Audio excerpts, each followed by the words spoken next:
না ওরে বক লাগে, ওর তো কোনো দোষ নাই, কিন্তু আমার কথা না না না কও না, আমি তোমার কিচ্ছু কম না, তোমার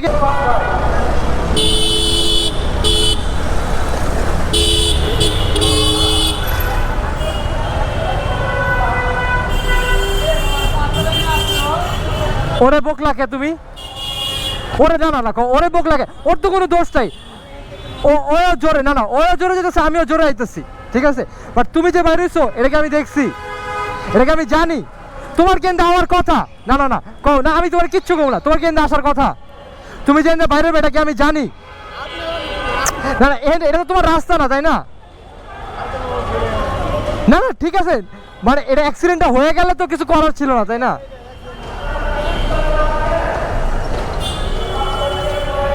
আগে আগে তোমার মাথাটা বাইর করে দেখবা, এরপরে ঢুকাইবা। আরে বাবা রে, গাড়িওয়ালার দোষ দিতেছে, গাড়িওয়ালার কি দোষ? আমিও জোরে আসতেছি, ও জোরে আসতেছে, খালি পিছনে ওই আন্টি আসছিল দেখে ওরে আর কিছু বললাম না।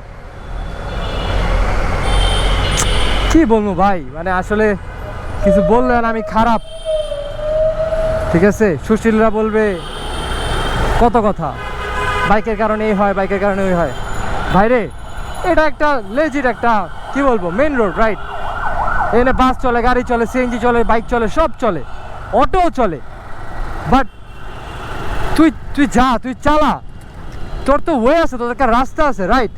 তোর তো আলাদা একটা রোড আছে, তুই উল্টা কেন আসবি? আমি এই সায়েন্সটা বুঝি না ভাই, আমি জিনিসটা বুঝি না, মানে এত অ্যাক্সিডেন্ট, এত কিছুর পরেও এনে ও কি ব্রেকটা ধরছে, ব্রেকটা ধরে ও পিছনে একটা অটোর সাথে লাগাই দিছে, আবার বৃষ্টিও শুরু হয়েছে, ধ্যাত।